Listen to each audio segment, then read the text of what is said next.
भाई पहले मुझे तो ये बताओ कि वो बुढ़ा कहाँ गया जो बोल रहा था कि 26 में तो दुनिया खत्म है। अबे 26 में तो दुनिया खत्म है। दुनिया हाँ 2026 इतने बढ़िया मूवी से शुरू हुई है। पाकिस्तान वालों को तो धुरंधर के बाद एक महीने का कंटेंट फिर मिल गया। मतलब मूवी में पाकिस्तान का मस्त बजाया गया है, लेकिन वहाँ के कंटेंट क्रिएटर में एक अलग ही लेवल की खुशी है।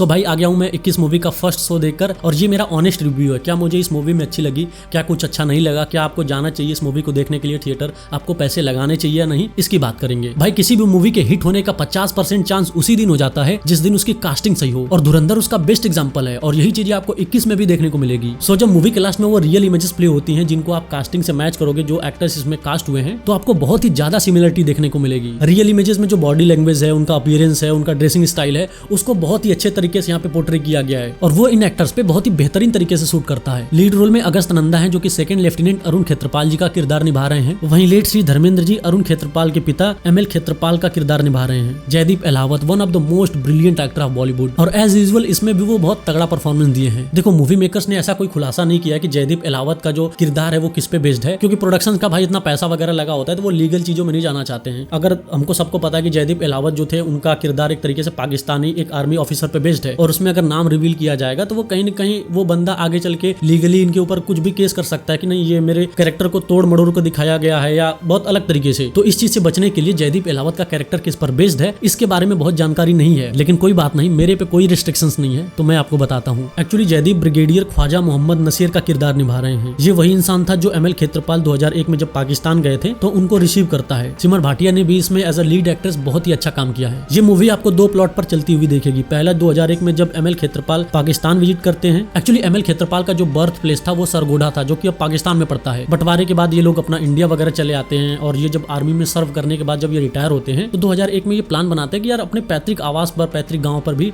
थोड़ा सा घूम लिया जाए, और इसीलिए वो पाकिस्तान जाने का प्लान करते हैं। वहां पर उनको ख्वाजा मोहम्मद नसीर जो था वो उनको रिसीव करता है, जो जयदीप अहलावत का कैरेक्टर प्ले कर रहा है, और वो उनको क्या बताता है उनके बेटे अरुण खेत्रपाल के बारे में। तो ये मूवी जब आप देखोगे ना तो स्टोरी बहुत ही अच्छे तरीके से पोर्ट्रे की गई है, बहुत ही अच्छे तरीके से आपको बताती है। दूसरा सीन अरुण खेत्रपाल के कॉलेज लाइफ, उनके लव और रिलेशनशिप पर चल रहा होता है, जिसमें आगे चल के 1971 के वॉर में अरुण खेत्रपाल जी का क्या योगदान होता है वो सब चीजें दिखाई जाती है। बैटाला बसंतर के जो विजुअल्स होते हैं ना उसको बहुत ही अच्छे तरीके से पोर्ट्रे किया गया है। इन दोनों सीन्स के बीच में जो ट्रांजिशन हो रहा होता है ना वो आपको स्टोरी को और ही अच्छे तरीके से समझने में मदद करता है। हाँ, लेकिन मुझे अगस्त नंदा के हिंदी में थोड़ा सा वो 19-20 का फर्क देखने को मिला कि जो डायलॉग वगैरह बोलते हैं वो जो कुछ वर्ड्स के बाद जो गैप होता है हिंदी में, जो एक तरीके से उस सीन को और ज्यादा अच्छे तरीके से निखार कर लाता है ना, तो वो थोड़ा सा मुझे कहीं 19-20 का उसमें फर्क दिखा कि कभी कभी वो गैप ज्यादा है, कभी कभी वो कम है, तो वो थोड़ी सी हिंदी और बेटर हो सकती थी। हाँ, अगर आप मूवी को ये समझ के जा रहे हो कि पाकिस्तान को खूब मारेंगे ये लोग, हिंदुस्तान के नारे लगेंगे, एक तरीके से जो डोमिनेंस वाली फील आती है, तो वैसे आपको पूरी मूवी नहीं देखने को मिलेंगी। हाँ, वो कुछ सीन्स जो लास्ट में लड़ाई के वॉर्स के हैं वो ऐसे हैं, बट कहीं न कहीं वो जो डोमिनेंस या फेक डोमिनेंस दिखाया जाता है ना, तो वो चीजें नहीं मिलेंगी यहाँ पर। आप यहाँ पर ये भी फील करोगे कि जब दो देशों के बीच लड़ाई होती है तो इंडिविजुअल सोल्जर पर, उसकी फैमिली पर क्या असर पड़ता है, ये सारी चीजें आपको बहुत ही अच्छे तरीके से इसमें समझने को मिलेगी। नो डाउट ओवरऑल मूवी बहुत अच्छी है, वर्थ वॉचिंग है, बट इसमें जो गाने हैं, जो बीजीएम है ना, वो अंडररेटेड है। देखो पेट्रियोटिक मूवी का एक यूएसपी होता है कि उसके सॉन्ग्स बहुत ही प्यारे होते हैं। उसके सॉन्ग्स ऐसे होते हैं जो एक हिंदुस्तानी उसको बार बार सुनना चाहता है। इंडिपेंडेंस डे पर, रिपब्लिक डे पर उनको स्कूल्स में प्ले किया जाता है,